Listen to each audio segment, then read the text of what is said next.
My message to Mr. Carney is you've put our country in recession. You're the only leader in the G20 who's done that. You can't blame the rest of the world when the other 19 countries are not in recession. Show up to the House of Commons today. I challenge Mark Carney to debate me on this United Way report on the number of people who cannot afford to eat.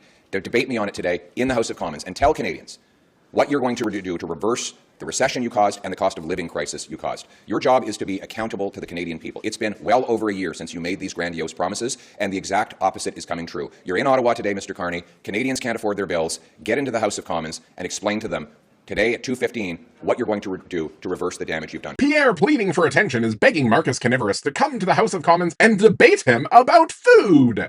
Does anyone else find it weird when the guy who has a private taxpayer-funded chef demands that the other guy with a private taxpayer-funded chef come and talk about grocery prices with him, as if either of them are not so disconnected from reality that they have anything worthwhile to say about the subject? Like, I'm sorry, the solution to barren pantries throughout the country is not for these two nitwits to waggle their tongues at each other. Like, read the room, you little wooden doll brought to life by your wicked fairy godfather, shouting loudly about the hardships of working-class Canadians, while you collect over $321,000 as your salary. Pierre, given that you are against raising taxes on the wealthy, and you are against raising the capital gains tax, in fact, you are against every single bit of regulation that could possibly rein in this late-stage capitalist nightmare that people keep trying to feed their families in. Why don't you, rather than using the hardship of Canadians as a talking point, take some of your dragon hoard's worth of money and donate it to some local food banks in Alberta? I'm sure that the food banks in your riding would be thrilled to know that you and Spicy Melania are going to donate $250,000. In fact, since you seem to think that the government shouldn't be doing anything to increase people's wages, shouldn't be doing anything to actually help people, why don't you encourage everyone in your caucus to donate 80% of their salaries to food banks? Because